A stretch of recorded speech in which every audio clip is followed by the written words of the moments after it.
Hosea 1 verse 2. And the Lord said to Hosea, Go, take unto thee a wife of whoredoms and children of whoredoms, for the land hath committed great whoredom, departing from the Lord. What's happening here? God commissions the prophet Hosea to marry a woman described as unfaithful, and to father children who will bear names that symbolize Israel's unfaithfulness. It's not stunt prophecy for shock value. It's a living parable.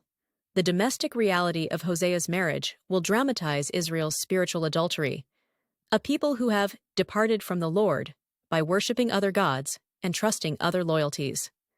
Hosea immediately obeys and takes Gomer.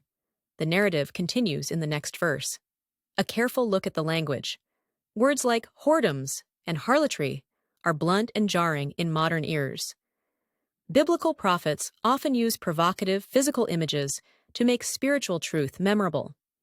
The whoredom here is metaphorical, idolatry described as marital unfaithfulness.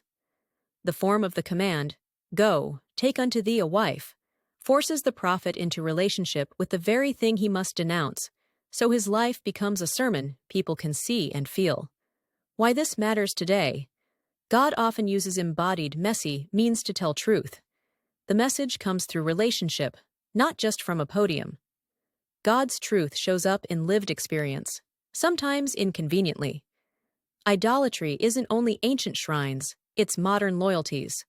Work, approval, money, technology, comfort, nationalism, or even a relationship can become other gods when they capture our hearts more than God does.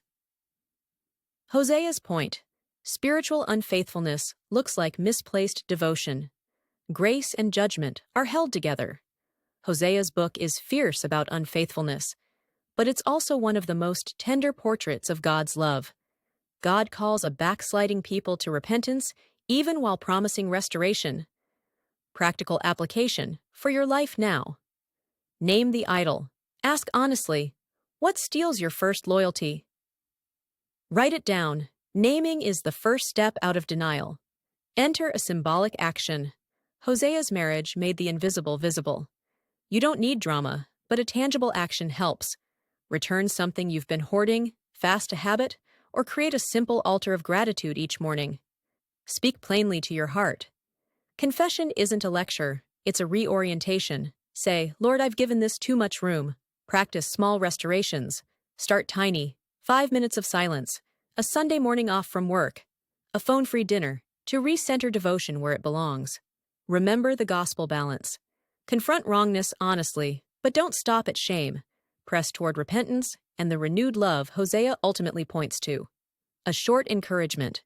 Hosea 1:2 confronts us with the real possibility that our affections can wander. But the chapter that follows shows a God who still speaks, still acts, and still seeks reconciliation. If you've drifted, you're not beyond God's dramatic, redemptive work, even if it looks messy. Take one small step today, name one misplaced loyalty, and turn toward what heals.